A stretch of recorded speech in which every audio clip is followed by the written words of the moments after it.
Hi everyone, so today on At Home with Sue, we are going to make some stuffed pork chops. These are boneless pork chops, pork loin. To start out, we're just going to pre-season these with some salt and pepper, a good amount of salt and pepper on each side. To do one side, take a flip, salt the other side.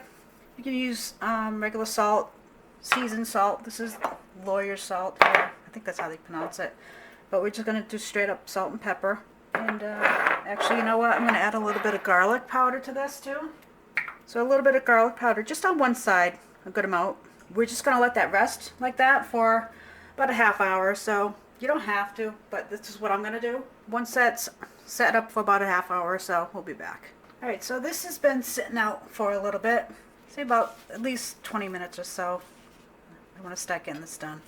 Now, we're going to stuff these two here. My daughter does not like stuffing, so she's just going to have hers without this. Now, in this dish here, earlier this morning, I pre-made my stuffing. This is my homemade stuffing that I make every year for Thanksgiving. And I'll put the info card for my stuffing for you. So what we're going to do, pork. These are like about thick, 1 inch thick pork loins. You can use bone-in pork chops. I don't buy the bone-in pork chops. I usually just buy my pork loins like this. And what you're doing is just creating a pocket. Be very careful. Do not cut your hand. Get that open. Get a nice pocket in there. A sharp knife helps really good. And let me just go grab a spoon real quick. So you want to take your pork. Take a good size heaping spoonful of the stuffing. Get that right on in there.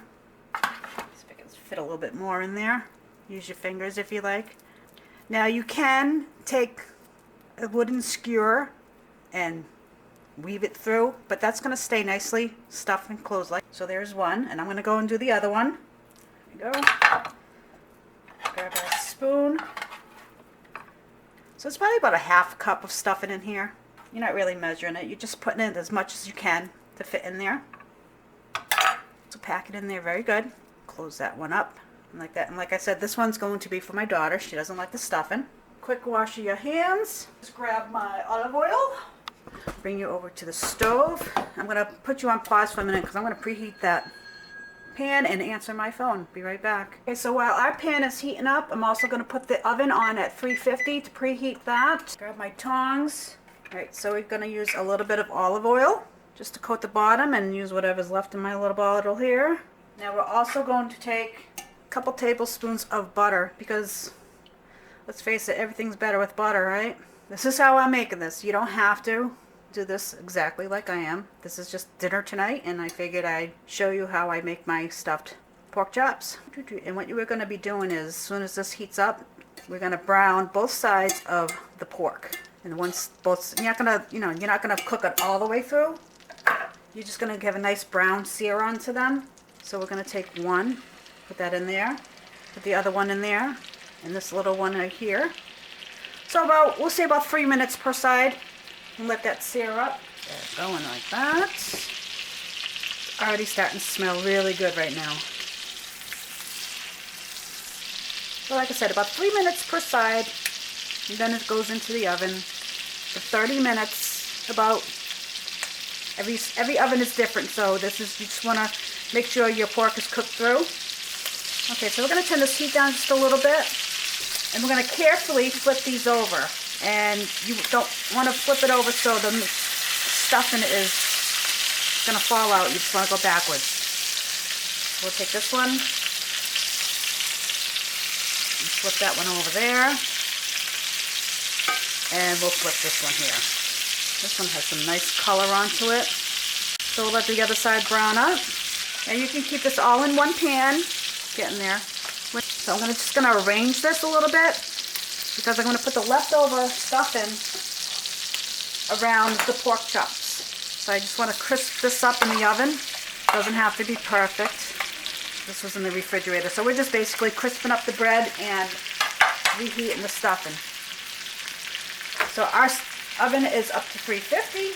Grab my pot holder here. And look at, like I said, this is going to bake in the oven for 30 minutes, and then we'll be done. Doesn't that look good so far? Alrighty, See you in 30. Okay, so time is going off. This has been in the oven for 30 minutes. Let's pull this out. Ooh, delicious. Just for a little bit of garnish and a little bit of greenery. Throw a little bit of onion on there. Okay. My lighting in here sucks. So there's that. Now, to plate this up, so now that that's settled enough, right? So we're gonna plate this up with a little side of some salad, tossed salad. Let's get this without everything not falling out.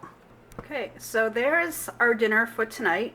We have a nice little side salad, a little bit of corn, and our star of the plate is our stuffed pork. Okay, so now we're gonna cut into this.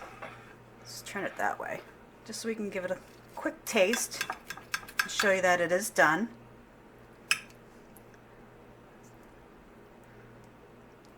Hot, it's gonna be hot. Oh my God. Woo. Code word nastiness. The stuffing is awesome. The pork is nice and seasoned. Excellent dinner tonight. So, of course, my dinner's ready. And my husband just went out the door to go get the daughter at school. So, his pan is going to go back in the oven. And it's going to be sitting in the warm oven until he gets back. So, give this one a try. I know you'll like it. And if you're new to my channel, please hit that subscribe button, the notification bell. Give me a thumbs up. And we'll see you on the next one. Take care. Bye.